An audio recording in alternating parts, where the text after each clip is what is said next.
Hello guys, good morning. তো এখন আমি যাচ্ছি ঘুরতে। দেখো এখানে আমার মা, বৌদি আর ওইখানে মাসি আমাকে এখানে মানে অটোতে তুলে দিতে এসেছে। আর আমার সাথে যাচ্ছে আমার দিদি। এই যে আমরা মোটামুটি রেডি হয়ে গেছি। 9:40-এর ট্রেন আর আমরা এখনও বেরিয়েছি, মানে এখন 9:06 বাজে।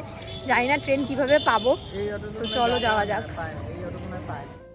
একটার পর একটা ট্রেন মিস করে অ্যাট লাস্ট শিয়ালদা এসে আমাদের সবার একসাথে দেখা হলো। চলো এবার এখান থেকে যেতে হবে হাওড়া, আর কিন্তু আলাদা হলে চলবে, কারণ হাওড়ার ট্রেন যদি মিস করি আর আমাদের ঘুরতে যাওয়া যাবে না। এর জন্য হাওড়ার বাসে কিন্তু উঠে গেছি, আর উঠে একটু খেয়ে নিলাম মোমো, কারণ খুব খিদে পেয়ে গেছিল আমাদের সবার।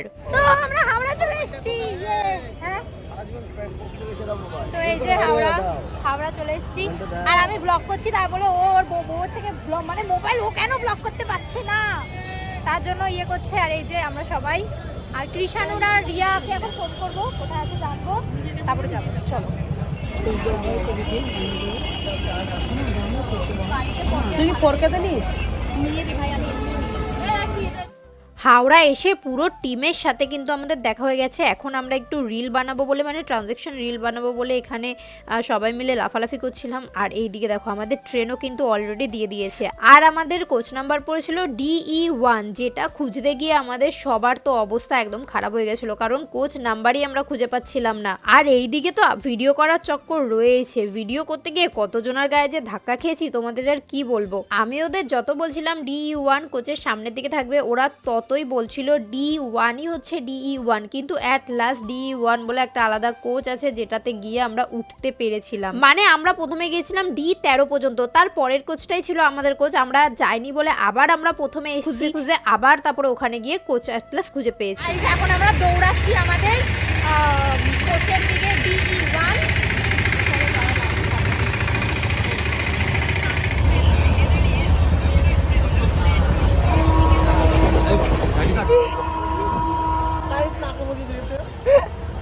কি করিস তোরা এইসব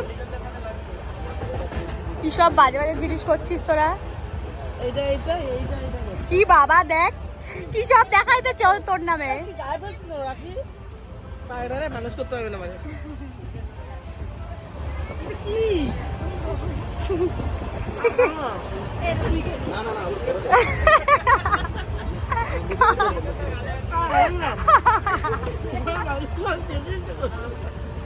ভাই তোর মা তো কষ্ট করে বানাইছে, খা। ওর মা, এই তোর মা না অর্পিতা দিকে খুব ভালোবাসে, কষ্ট করে বানাইতে দেখেছ, মূল্য দেয় না। খা, দেখেছিস? এটা রাখি। ফাইনালি আমাদের খাওয়া দাওয়া সব কমপ্লিট হয়ে গেছে। আর কৃষাণুর আমার জায়গায় বসে পড়েছে দেখো, এন্ড এই দিকে রয়েছে ওরা, আর ওইখানে রয়েছে আমার দিদি, দেখা যাচ্ছে না। আর এখানে রয়েছে ওরা, অলরেডি দোলা ঘুমিয়ে পড়েছে। সত্যি বিপদ কখন আসবে কেউ কিছুতেই বলতে পারে না। দেখো কোচের একটা ছেলে গেটের সামনে বসেছিল, আর ওর পা এমন ভাবে ফ্র্যাকচার হয়েছে, শুধুমাত্র হয়তো বুট পরা ছিল বলে ও বেঁচে গেছে, নয়তো ও তো ট্রেন থেকে পড়েও যেতে পারতো। যাই হোক, অল্পের ওপর দিয়ে গেছে, এখন ভগবান জানে ওর সাথে কি হবে। নিজে যদি একটু সাবধানভাবে নিজের সিটেই বসে থাকতো, গেটের সামনে না বসে, তাহলে কিন্তু এই ঘটনাটা ওর সাথে হতো না। তোমরাও কিন্তু অবশ্যই সাবধানভাবে চলাফেরা করবে। চলো এখন গল্প করতে করতে যাওয়া যাক।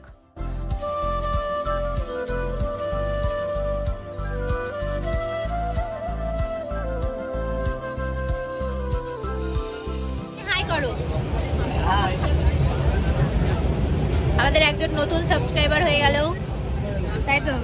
আমার মুখটা এত বড় আসছে। হাড়ি হাড়ি হাড়ি কোন আমাদের নামার সময় কি রে, আসবে দীর্ঘ 4 ঘন্টা জার্নিং এর পর এখন আমরা নামবো। সোয়েটারও খুলে নিয়েছি, কারণ এটা শীতকাল, কেউ বলবে না। তো চলো নামা যাক। গাইস ফাইনালি আমরা নেমে গেছি কোথায়? কোথায়? বালেশ্বর। পৌঁছে গেছি আমরা বালেশ্বরে। এখান থেকে আমরা যাব বাগদা বিচে। হ্যাঁ, এবার আমাদের ডেস্টিনেশন হচ্ছে বাগদা বিচ। তো চলো সবাই মিলে যাওয়া যাক। তোমরা কে কে বাগদা বিচ ঘুরতে গেছো আমাকে কিন্তু অবশ্যই কমেন্ট করে জানিও। এখন আমরা স্টেশনে নেবে অটো ধরতে যাচ্ছি। ক্যাম্প থেকে অলরেডি আমাদের জন্য অটো পাঠিয়ে দিয়েছে। আরে এই যে লিটন দা আমার ব্যাগ টানছে। সরি দেখো গাইস, দেখো আমাদের দামি কুলি। ঠিক আছে এবার ওই অটোটা এদিকে আয়। তো ওই হচ্ছে আমাদের অটো, আমার অটো।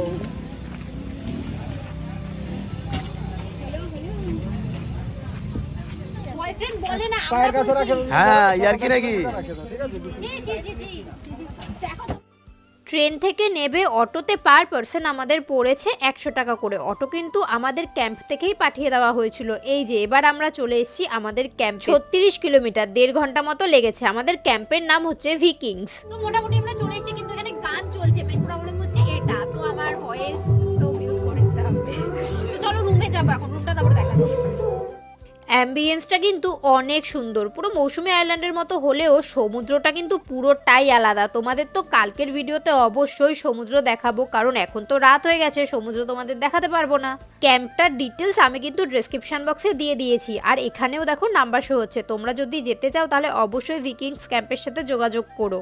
চলো বাইরের অ্যাম্বিয়েন্স তো দেখিয়ে দিলাম, এবার রুমের ভেতরে যাই। এই রুমটা পার পারসন ভাড়া পড়েছে 1600 টাকা করে। এছাড়াও এখানে 1800 টাকা, 1300 টাকা সব ধরনের রুম কিন্তু তোমরা পেয়ে যাবে, খাওয়া দাওয়া সহ। রুমের সাথে কিন্তু অ্যাটাচ বাথরুম রয়েছে। যারা টেন্টে থাকবে তাদের জন্য কিন্তু ওয়াশরুমের ব্যবস্থা করা আছে বাইরেই। আসার সাথে সাথেই দেখছি এখানে গরম গরম চিকেন তন্দুরি হচ্ছে। উফ, লোভ কি আর সামলানো যায় বলো তো। চিকেন তন্দুরি তো খাবোই, তার আগে সন্ধ্যাবেলা স্ন্যাক্স চা আর সিঙ্গারাটা খেয়ে নি। সন্ধ্যাবেলা কিন্তু এখানে চা, সিঙ্গারা বা ফ্রেঞ্চ ফ্রাই সব কিছুই দেওয়া হয়। চলো এবার পেট ভরে একটু খাওয়া যাক।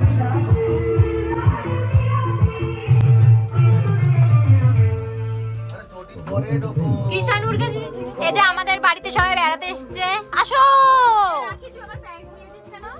কি ওইদিকে চা সিঙ্গারা খেয়ে গল্প করতে করতে এদিকে কিন্তু চিকেন কাবাব রেডি হয়ে গেছে। আমি আগেরবার তন্দুরি বলেছিলাম না, একটু ভুল বলে ফেলেছি, এটা হচ্ছে চিকেন কাবাব। দেখো কত সুন্দর সার্ভ করে দিয়েছে, আর খেতে মাত্র 1 সেকেন্ড টাইম লেগেছে জানো। মানে এত টেস্টি হয়েছে তোমাদের কি আর বলবো। খাওয়া দাওয়ার পর আবার একটু দোলনাও চড়ে নিয়েছি। দেখো আমি কিন্তু দোলনা চড়তে খুব একটা পছন্দ করি না, কারণ দোলনাতে উঠলেই না আমার মাথা ঘোরায়। ওইদিকে দেখো লিটন দা কি সুন্দর নিজের ভুঁড়ি শুদ্ধ দেহটাকে নিয়ে দোলনাতে দোল দোল করে দুলছে। যেহেতু সকাল থেকে অনেকটা জার্নিং গেছে, তার জন্য কিন্তু আমরা খুব তাড়াতাড়ি খেয়ে আজকে ঘুমিয়ে পড়বো। কালকের দিনটা হবে আমাদের জন্য বেস্ট দিন। রাতের ডিনারে ছিল বরবটি, আলু ভাজা, ডাল, মিষ্টি আর চিকেন। উফ কি যে দারুণ খেতে লেগেছিল। যাই হোক খাওয়া দাওয়া করে আমরা ঘুমাই, তোমরা ওয়েট করো নেক্সট ভিডিওর জন্য। আজকের মতো টাটা।